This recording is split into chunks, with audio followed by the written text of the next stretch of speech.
Selain itu, Miriam Adelson juga ialah Presiden Maccabi Task Force MTS dengan mission untuk target sesiapa sahaja yang kritik Israel.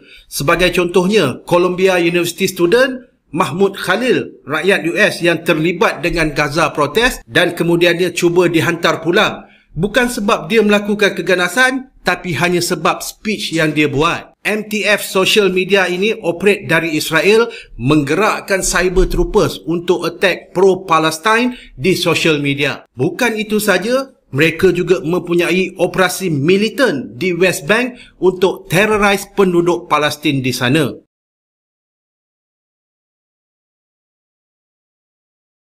Jadi Miriam Adelson ini berjaya menjalankan foreign influence operation paling besar dalam sejarah moden US. Dia berjaya beli ahli politik dan Kongres US, mempengaruhi polisi dan pentadbiran kerajaan US, menjadikan US sekutu Israel paling kuat, menjalankan operasi-operasi sulit dan yang paling penting menentukan polisi antarabangsa US terutamanya berkaitan Israel dan Middle East. Dan yang paling menakutkan, tak ada siapa yang boleh menghentikan operasi-operasi ini.